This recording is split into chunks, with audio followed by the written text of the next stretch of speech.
With his groundbreaking character and rockstar looks, James Hunt was a Formula One champion who was outstanding from the other drivers. His freewheeling personality and intense rivalry with Niki Lauda brought him legions of enthralled fans. This is the story of 1976 Formula One world champion James Hunt through his racing career and personal episodes. In this channel, we will talk a lot about Formula One's history, so please subscribe for future updates. James Hunt was born in 1947 in Surrey, in the east of England. Hunt was born into an affluent family with a stockbroker father and tried his hand at numerous sports since his youth, showing his skill as a young student, particularly in tennis and squash. It was an incident at the age of 18 that led to his racing. Hunt and a friend who was his doubles tennis player went to see a race at the Silverstone circuit, and he was captivated, deciding on the spot that he would aim to become the F1 world champion. Hunt started racing at 18, but faced great opposition from his parents, who wanted him to become a doctor. Having no financial support from his family, Hunt is said to have worked frantically on his own to raise funds to race. Hunt entered Formula Ford in 1969, and later the same year entered Formula 3. He continued to compete in several categories over the next few years, primarily F3. His wild driving style on the track led to numerous crashes, earning him the nickname Hunt the Shunt. His private life was fancy-free. He was known to make test drives while hungover, stop his car by the side of a course to nap in the cockpit, and showing up to parties in jeans and sandals. He was also famous for his countless episodes. But Hunt also had a delicate side. For example, before the race, he often felt sick and vomited with fear. Among others, Alexander Hesketh, a young aristocrat with a love of racing and pleasure seeked, took notice of Hunt, and Hunt was offered a place on the Hesketh team.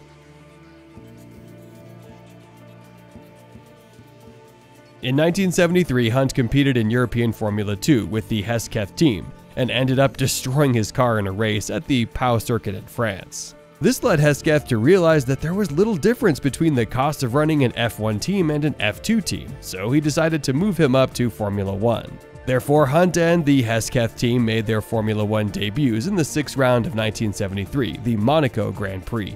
At the time, the other F1 team members looked down on Hesketh and Hunt, as they had entered F1 despite having no major achievements in the lower categories. They were considered little more than a rich man's hobby.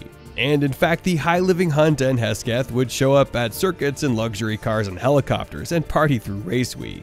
The champagne flowed whether the result was good or bad, and they spent nights with beautiful women. They were called a Playboy-style team. However, after the Hesketh team purchased March's Formula One car, the 731, they contracted future great Formula One designer Harvey Postlethwaite as their designer, and modified the car and entered the race. In his second F1 race at the Round 8 French Grand Prix, Hunt took his first points, placing 6th. In the following British Grand Prix, he took 4th, and in the Round 10 Dutch Grand Prix, he took his first podium for a 3rd place finish. The performance of Hunt and the Hesketh team silenced their doubters, and in the season closer United States Grand Prix, they improved their highest position with a 2nd place finish. The Hesketh team was making their mark in a big way, and in 1974 they raced with the 308, a car of their original design.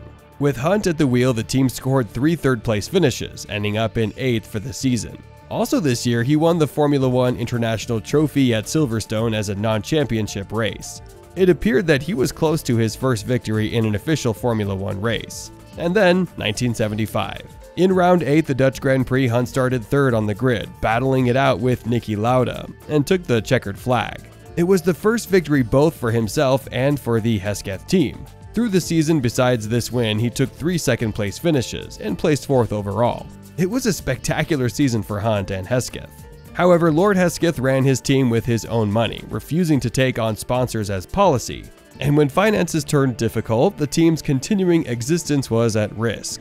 This forced Hunt to move on and begin negotiating with teams for a seat the following season. While Hunt tried to find a team to take him on for 1976, few had openings, and it was a difficult situation. In the midst of this, McLaren's driver Emerson Fittipaldi suddenly left for the new Copper-Suker Fittipaldi team. Established by his brother the previous year, this allowed Hunt to immediately get the vacated seat at McLaren. 1976 was the year of the rivalry with Ferrari's Lauda, and saw the heated battle for the title. Hunt started with the pole position in the season opener in Brazil, but ended up crashing out with car trouble. The first race of the year was a victory for Lauda. Hunt's first win was in round 4, the Spanish Grand Prix. He was initially disqualified on grounds of a regulation violation, but McLaren later appealed and regained the victory. Hunt also won the round 8 British Grand Prix, but while he had 2 wins in the first half of the season, Lauda had 5 wins through round 9 for an 18-point lead. The battle for the title went on with Lauda looking to win. Then, round 10, the German Grand Prix.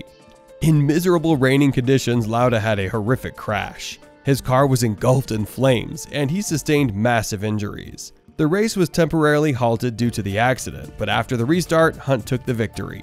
Lauda missed the next 2 races while recovering from his injuries, and the point gap began to shrink. Lauda made a miraculous recovery, and he was back in the 13th round in Italy, where he placed 4th. Hunt's qualifying results had been nullified due to a fuel-related rule violation by McLaren. And starting from the trail end of the grid, he was plagued by trouble such as a spin during the race, and ended painfully scoring no points. But he scored 2 consecutive wins over the next 3 races and reduced the gap to 3 points. Hunt's first championship was still in reach going into the season closer in Japan. It was the first ever Japanese Grand Prix, and Fuji Speedway was pelted with a rainstorm that threatened cancellation. But the decision was made to go forward.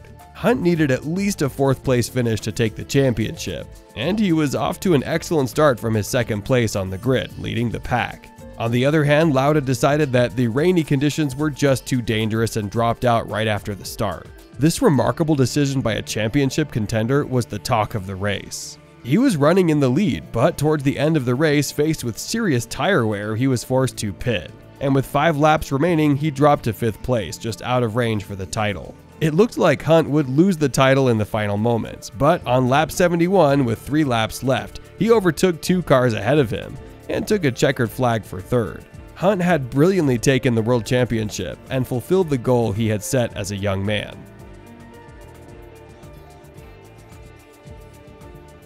Hunt was now the king of Formula 1, but there were lots of struggles after that. In 1977, McLaren's new M26 car, which was scheduled to be introduced in actual competition, was judged as not ready to race, and they used the previous year's M23 for the first half of the season, falling behind their rivals. The first win for the season did not come until round 10 in Britain after the new car had debuted. However, after this race, he retired from all races except rounds 15 and 17 in the US and Japan, ending the season in 5th place. Things got even worse in 1978. McLaren's continued delays in development dragged down performance, and the year ended in disappointment. But the uncompetitive Wolf machine left him disappointed and robbed him of motivation. He said he lost interest in Formula 1, where results depend on the performance of the car, not a driver's skill, and announced his retirement in mid-season. Hunt left the team before finishing the season and ended his F1 career at the drop of a hat. After that, there were rumors of his return to racing, but nothing became of them, and Hunt took up commentating for the BBC's F1 broadcasts. Paired with the great Murray Walker, Hunt was loved for his sharp-tongued commentary. Also, retirement took the wild edge off his lifestyle, and in his latter years, he was a much more mellow person in behavior and appearance. In 1993, at the young age of 45, James Hunt died of sudden illness. It's said that he fainted just hours after he had successfully proposed to his partner in what would have been his 3rd marriage. James Hunt's combination of star quality and a wild free spirit could scarcely be imaginable in today's world. He was a man who lived life to its fullest, but it ended too soon. So, what do you think? This time we explained about the racing career of 1976 world champion James Hunt. This channel will introduce more and more Formula 1 history, so please subscribe to us and it will drive us forward. Thank you for watching. See you in the next video.